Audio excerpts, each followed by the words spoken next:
Good morning, students.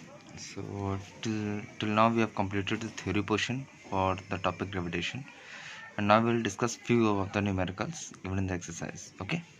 Now just see what is the first numerical given. Calculate the force of gravitation between two objects of masses 80 kg and 1200 kg kept at a distance of 10 meter from each other. Very easy. ठीक है.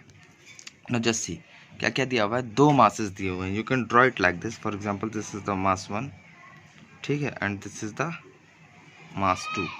इसका मास कितना दिया हुआ है 80 kg, इसका मास दिया हुआ है 1200 kg, और इसके बीच का डिस्टेंस कितना है, इट इज़ 10 मीटर्स. ठीक है, तो इसके बेसिस पे देखें ये m1 है और ये m2 है. ठीक है, तो इसके हिसाब से देखें तो m1 is given as 80 kg whereas m2 is given as 1200 kg.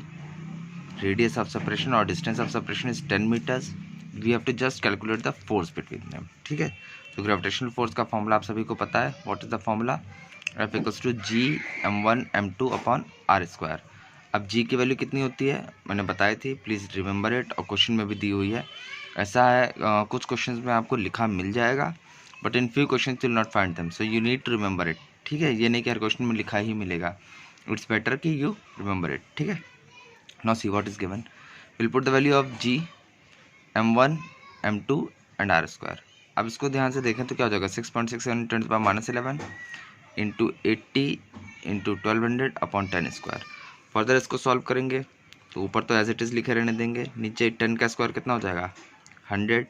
इसको यहाँ से काट दिया तो क्या बच गया 6.67 into 10 to the minus 11 into 80 into 12, यही बचा हुआ है. ठीक है, देख लीजिए अगर आप, मैं लिख के बता देता हूँ 6.67 into 10 to the power minus 11 into 80 into 12, ये बचा हुआ था. अगर इसको मल्टीप्लाई कर ले हम लोग 6.67 80 एंड 12 को, सो how much will gate 6403 rather 6403.2 into 10 to the power minus 11.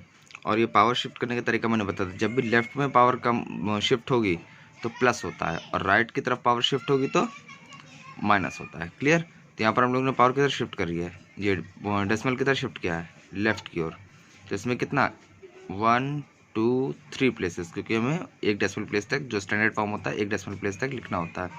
सो यहाँ के हिसाब से देखेंगे तो कैसा है, we are shifting the decimal 3 places towards left. So how much it will become? It will become +3 minus 11 + 3 becomes -8. So the force acting between the two objects is 6.4032 into 10 to the power -8. Now you can see, जो मैं पहले भी example आपको समझाना चाहता था. अब यहाँ पे देखें तो बॉडी का मास है 80 kg और दूसरी बॉडी का मास है 1200 kg. अगर हम लोग अपनी एक्चुअल लाइफ की बात करें, डेली लाइफ की बात करें, so the mass is 80 kg is fine, but 1200 kg is too much. हम लोग के हिसाब से बहुत ज़्यादा है, but then to just see what is the magnitude of the force acting between them. 6.4032, इस पर ध्यान ना दीजिए, इस पर ध्यान दीजिए. व्हाट इज रिटन ओवर है 10 to the power -8. अब एक बार इधर पावर इधर डेसिमल शिफ्ट करके सोच लीजिएगा, इट विल बी समथिंग 0.000000. ठीक है, 0.0000 something, too much. That means the force is almost negligible. अब इतने हैवी ऑब्जेक्ट के बीच में भी फोर्स आपकी कितनी आ रही है, negligible. That is the reason कि we are not able to feel the force of gravitation acting on us और on the objects around us. ठीक है, इसी वजह से वो मूव करते नजर नहीं आते, क्योंकि फोर्स इतनी कम हो जाती है कि उनमें जो एक्सेलरेशन है वो बिल्कुल पता ही नहीं चलता कि एक्सेलरेशन हो भी रहा है. ठीक है, okay. Now let us come to the next one. अब नेक्स्ट क्वेश्चन क्या कह रहा है, ध्यान से देखिएगा. अब बिल्कुल आ जाते हैं हम लोग एटॉमिक पार्टिकल्स पे. An electron of mass 9.1 into 10 to the power -31 kg. ये मास ही देख लीजिए how much low it is, बहुत कम है. 10 to the power -31 का मतलब इधर से शिफ्ट करके 30 zeros और आगे बढ़ा लीजिएगा, फिर पॉइंट लगाइएगा. So you can understand what is the mass of the electron. It is almost negligible. Is at a distance of 10 to the power 10 angstrom. Angstrom क्या होता है, it is also unit of measurement, distance measure करने के लिए. From a proton of mass, proton का मास कितना है 1.67 10 to the power -27. देखिए अब proton is heavier than the electron, ये -27 है और ये -31 था. ठीक है, सो calculate the gravitational force between them. अब इनके बीच में क्या करना है, ग्रेविटेशनल फोर्स कैलकुलेट करनी है। So again all the basic same things, ठीक है। ये क्या दिया हुआ, फिर वही तरीका, ये इलेक्ट्रॉन है मान लेते हैं, और ये क्या है, ये प्रोटॉन है। इनके बीच का डिस्टेंस कितना है, 10 एंगस्ट्रॉम। मास कितना है, 9.1 इंटू 10⁻³ और ये कितना है, 1.67 इंटू 10⁻⁻27, ठीक है। इसका मास है 9.1 इंटू 10⁻31, इसका मास है 1.67 into 10⁻21। Now putting the values. अब देखो मास तो is given in kg, it is in the SI unit, but the distance is given in angstrom. This is not the SI unit length की यूनिट है but SI unit नहीं है। तो first what we need to do, we need to convert this into angstrom. और 1 angstrom में कितना होता है, 1 एंगस्ट्रॉम इक्वल्स टू 10⁻⁻10 मीटर, जिसकी वजह से हम लोग यहाँ एंगस्ट्रॉम की जगह क्या लिख देंगे, 10⁻10 metre. And when will solve this, how much will get 10⁻9 metre. Okay, now putting in the formula. अब हमें करना क्या है, अब सिंपली फॉर्मूले में पुट कर देना है। Again the same formula, Gm1m2/r²। Okay, now putting in the formula what we get, ये हो गई जी की value 6.67 × 10⁻11। This is the mass of electron 9.1 into 10⁻31 into 1.67 into 10⁻21 which is the mass of proton upon 10⁻⁻9 का whole square. Why, because the distance between them was 10⁻9 metre. जब metre में निकाला तो 10⁻9 हो गया था। नाउ इफ फर्दर सिंप्लीफाइड, देखो 6.7 जो नंबर डेसिमल नंबर है उसको मैंने एक साथ लिख दिया। एंड द पावर्स -11 -31 -27 बेस 10 है, तो obviously the powers will get added, और सबको ऐड करेंगे तो कितना हो जाएगा, 37 + 27 58 and 69। So the powers become -69। नीचे होल स्क्वायर कर देंगे तो पावर का भी स्क्वायर ट्वाइस हो जाएगा, तो that means the power will become -18। Now what will do, अब इसको ऊपर लेके चले जाते हैं। So how much will get, 6.67 into 9.1 into 1.67 into 10⁻⁻69 plus 18। If we solve it how much will get, अब देखो इसको सिंप्लीफाई कर दिया और then we have simply multiplied this 6.67 into 9.1 into 1.67 को मल्टीप्लाई कर दिया, तो how much will gate 101.36399 into 10⁻⁻51। कोई डेसिमल किस तरफ शिफ्ट करना है, टुवर्ड्स दिस, लेफ्ट की ओर, ठीक है। एक minute, I have made a mistake, left की ओर शिफ्ट करना है, सो ये प्लस होता है, ठीक। That means it will become not -53, will become 1.01 into 10⁻⁻49 Newton. कि हम लोगों को कितने प्लेस शिफ्ट करना है, 2 प्लेस शिफ्ट करना है ना। So if we are shifted 2 places towards the left, then +2, power में +2। अगर राइट की तरफ शिफ्ट कर रहे होते तो -2 करते, तब ये -53 होता, लेकिन व्हाट, यहाँ पर +2 होना, तो it will become 10⁻⁻49 Newton. Okay, is it clear. अब फिर से देख लीजिए, what is the force between them. अगर देखा जाए तो बहुत कम है, but for the electron and proton it is too much. उनके मासेस को देख के, according to their masses, this force acting on the electron and proton is too much. Okay, fine. Now let us come to the next question. अब ये question थोड़ा अच्छा question है। You can see two bodies A and B having masses 2 kg and 4 kg respectively are separated by 2 meters. अब दो bodies हैं, एक A है दूसरी B है। एक का मास है 2 kg, दूसरे का मास है 4 kg। उनके बीच का डिस्टेंस कितना है, 2 metre. Where should a body of mass 1 kg be placed so that the gravitational force on this body due to bodies A and B be 0? मतलब ये है, देखिए, I'll explain it you in the diagram.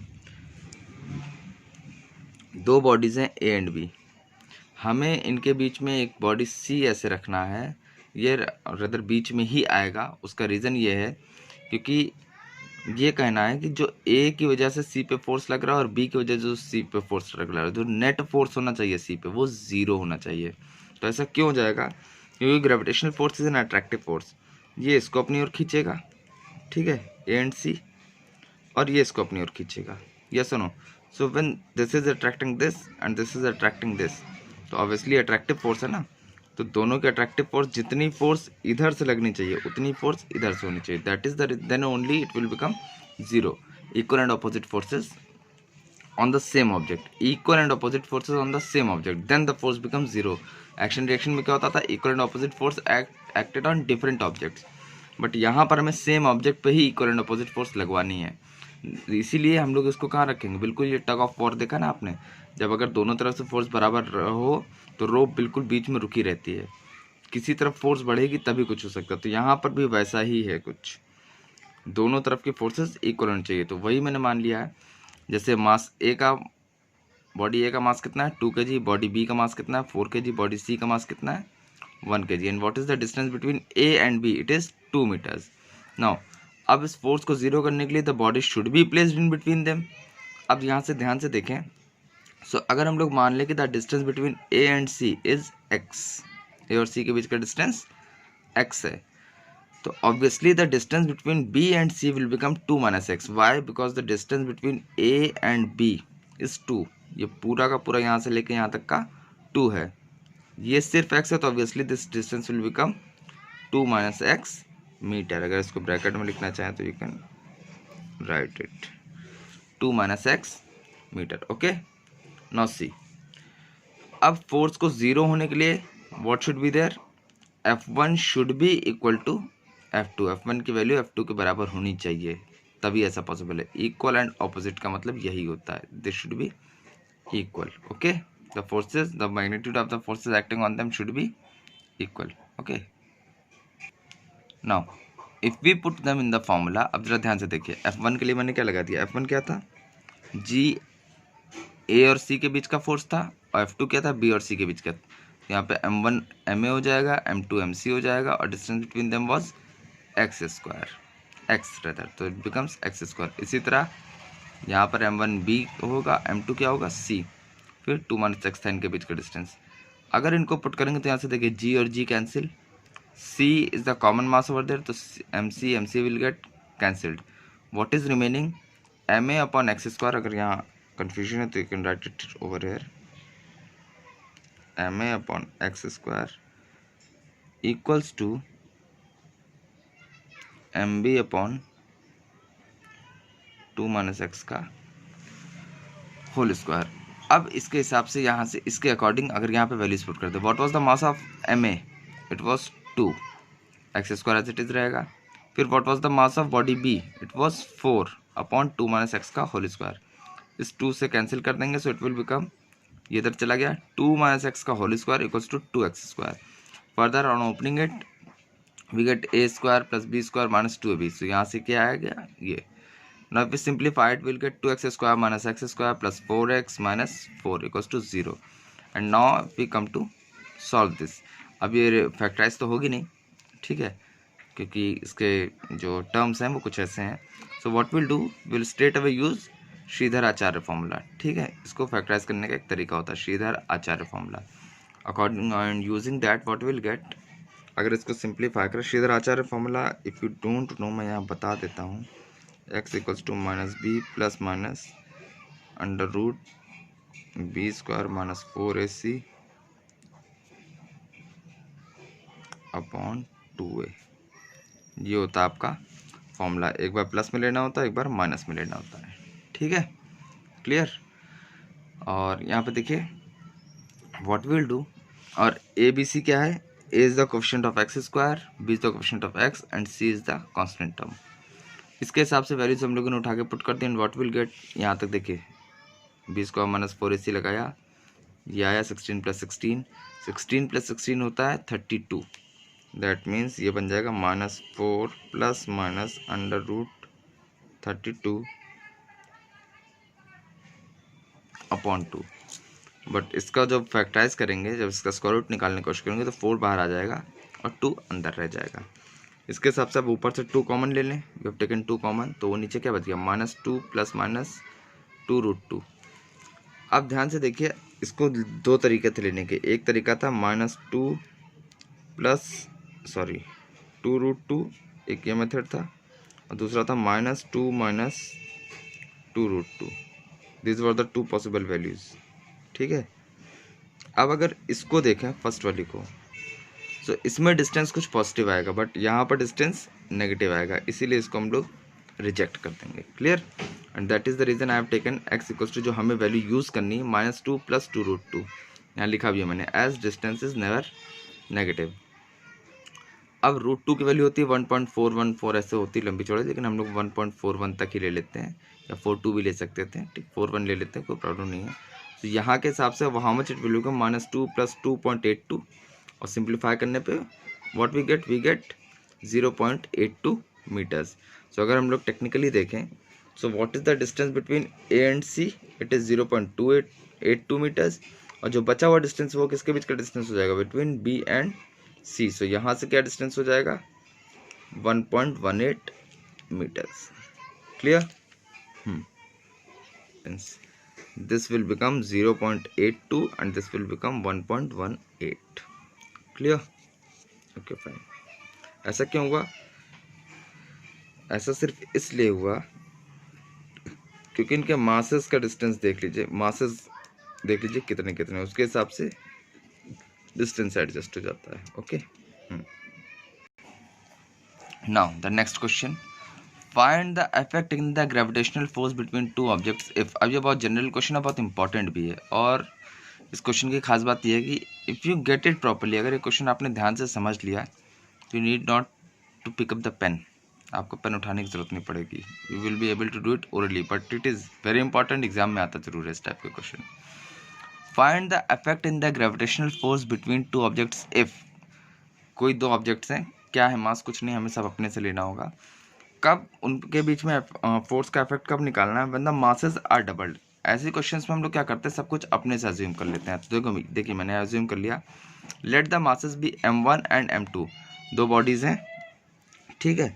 पहले का मास मैंने मान लिया है m1 है, और दूसरे का मास मैंने मान लिया है m2, एंड इनके बीच का डिस्टेंस मैंने r मान लिया है, ठीक है। And the distance between them r, let the masses be m1 and m2 and the distance be r। इसके हिसाब से अगर इनके बीच की हम फोर्स निकालें, what will be the force, F1 equals to G m1 m2 upon r square, बिल्कुल basic formula use किया मैंने, ठीक है। नाउ अब हमारा पहला क्वेश्चन क्या कह रहा है, our first question says the masses are doubled, दोनों मासेस को डबल कर दिया जाता है। So now if we move according to the question, इसको नोट करके रख लेंगे हम लोग, this is the first equation, ठीक है। अकॉर्डिंग टू द क्वेश्चन, अब अगर फोर्स अब निकालें, the new force F2 when the masses are doubled, तो it will become G m1 कितना हो जाएगा 2m1, m2 कितना हो जाएगा 2m2, क्योंकि because both the masses are doubled, distance between them is still the same, उसके बारे में कोई बात नहीं करिए। So it will remain like this, यहाँ से 2 to the 4 हो गया, तो we can write it in this form, yes और नो। 4 को अलग से बाहर लिख लिया, 4 into G m1 m2 upon r square. और अगर जरा ध्यान से देखें, सो व्हाट वाज दिस, ये किसकी वैल्यू थी, this is the value of F1 exactly. तो इसकी जगह what we can write F1, okay, so it becomes F2 equals to 4 times F1. Clear? That means if we will double the masses of the objects, then the force acting between them gets 4 times or becomes 4 times, 4 गुना हो जाएगी force. Clear? ठीक है। Now let us come to the second question, distance between them is doubled. अब क्या कर रहे हैं हम लोग, इनके बीच का डिस्टेंस ही डबल कर दे रहे हैं, ठीक है। दैट मीन्स ये जो मैंने ड्रॉ किया ना, ये अब r की जगह क्या हो जाएगा, 2r हो जाएगा। Now let us come to the question, अब F3 पे आ जाते हैं। According to the question, F3 G m1 m2 upon 2r का होल स्क्वायर, क्योंकि मास, अब जब डिस्टेंस को डबल करने की बात किया तो मासेस में कोई इफेक्ट नहीं बोला उसने, ठीक है। All the 3 questions are different from each other, जिसमें जो बोला सिर्फ उतना ही काम करेंगे, बाकी एज यूजुअल रखेंगे जैसा ओरिजिनली था। तो इसके हिसाब से m1 उतना ही है, m2 उतना ही है, बट जो r था इट बिकम्स 2r। अब यहाँ से देखेंगे तो जी m1 m2 upon 4r square हो जाएगा, सिंपली सॉल्व करते हुए। और इसको how we can write 1/4 G m1 m2 upon r square, we can write it. और फिर ये किसकी वैल्यू है, ये है F1 की वैल्यू, से इसकी जगह हम लोग क्या लिख सकते हैं, F1। That means F3 can be written as F3 equals to 1/4 of F1। इसका मतलब F1 क्या थी, it was the original force, now the new force has become 1/4। That means अगर किसी दो ऑब्जेक्ट्स के बीच का डिस्टेंस को डबल करते हैं, द फोर्स बिकम्स 1/4। कितना मैग्नीट्यूड आ रहा हमें इससे मतलब नहीं, वो जब सारी वैल्यूज दी होंगी, मास और डिस्टेंस दिया होगा, तो obviously you can calculate it. But अभी हम लोग यहाँ पर क्या है, एक सिंपल रेशियो निकाल रहे हैं, एक रिलेशन निकालने की, what effect it will have on it. ठीक, सो जब भी डिस्टेंस को डबल करेंगे the forces will become 1/4। Okay, now the last part. अब कह रहा था डिस्टेंस इज हाफ्ड। अभी क्या किया था, डिस्टेंस को डबल किया था, अब क्या कर रहे हैं हम लोग, डिस्टेंस को हाफ्ड। हाफ्ड का मतलब हाफ कर दिया, आधा कर दिया। दैट मीन्स ये जो आर है, इससे पहले वाले क्वेश्चन में क्या हुआ था, 2r हो गया था, बट अब कितना हो जाएगा, now it will become r/2। Clear, आगे बात समझ में। Now it will become r/2, मतलब ये है, सिंपल से मैं फिर से बना के बता देता हूँ, ये m1 है, ये m2 है, और इनके बीच का डिस्टेंस हो जाएगा r/2। बस दिस इज द इफेक्ट। ठीक, अब हम लोग नेक्स्ट क्वेश्चन की फोर्स निकालने की कोशिश करें, तो अगेन मास वही है, तो Gm1m2 अपॉन r/2 का होल स्क्वायर लगाएंगे। अब r का नहीं, r/2, because the distance is half, आधा कर दिया गया है। On solving this what will gate, Gm1m2 upon r² upon 4, और ये 4 कहाँ चला जाएगा, सबसे ऊपर, और इसको सिंप्लीफाई करेंगे, it will become 4Gm1m2 upon r²। अब फिर से what is this, this is F1, तो इसकी जगह हम लोग क्या लिख सकते हैं, we can write F1। So in this case also the force becomes 4 times the original force. Distance half करने पे क्या हुआ, फोर्स फिर से 4 टाइम्स हो गई। जब डिस्टेंस को डबल किया था तो फोर्स 1/4 हो गई। जब मासेस को, दोनों मासेस को डबल कर दिया था तो दोनों का प्रोडक्ट आ जाएगा, तब फोर्स 4 टाइम्स हो गई। तो these are the general relations you need to see and analyse. ठीक है, okay, then these were the basic examples for the numericals. I hope on the basis of these questions you will be able to do the questions given in the exercise. ठीक है, चलो, thank you class.